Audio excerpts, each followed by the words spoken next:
Sir ಏನಕ್ಕೆ cinema?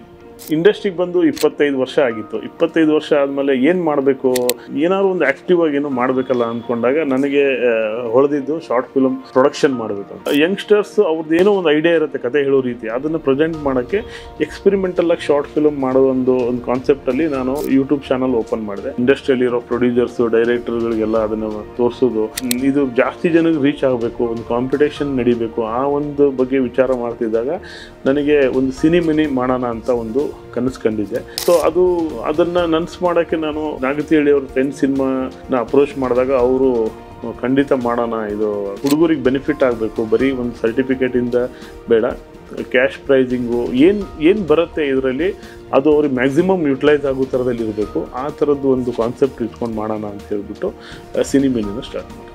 Sir ಈಗ ಈ ಸಿನಿಮಿನಿಗೆ ಹೇಗೆ ಅಪ್ಲೈ ಮಾಡೋದು? ಇನ್ಸ್ಟಾಗ್ರಾಮಲ್ಲಿ ಲಿಂಕ್ ಸಿಗುತ್ತೆ, ಫೇಸ್ಬುಕ್ಕಲ್ಲಿ ಲಿಂಕ್ ಸಿಗುತ್ತೆ, ನಮ್ಮ ಯೂಟ್ಯೂಬ್ ಚಾನಲಲ್ಲಿ ಲಿಂಕ್ ಸಿಗುತ್ತೆ. 10 ಸಿನಿಮಾದ ವೆಬ್ಸೈಟ್ಗೆ ಹೋದರೆ ಸಿನಿಮಿನಿ ಶಾರ್ಟ್ಸ್ ಅಂತ ಹೊಡೆದ್ರೆ ಅಲ್ಲೂ ನಿಮ್ಗೆ ಲಿಂಕ್ ಸಿಗುತ್ತೆ. ಇನ್ನೆಲ್ಲೂ ಸಿಗಲಿಲ್ಲ ಅಂದರೆ ನನಗೆ ಕಾಲ್ ಮಾಡಿ, ನಾನು ನಿಮ್ಗೆ ಲಿಂಕ್ ಕಳಿಸ್ತೀನಿ. ನಮ್ಮ ಈ ಸಿನಿಮಿನಿ ಕಿರುಚಿತ್ರ ಸ್ಪರ್ಧೆ ಕನ್ನಡ ಕಿರುಚಿತ್ರಗಳಿಗೆ ಹೊಸ ಅಧ್ಯಾಯ.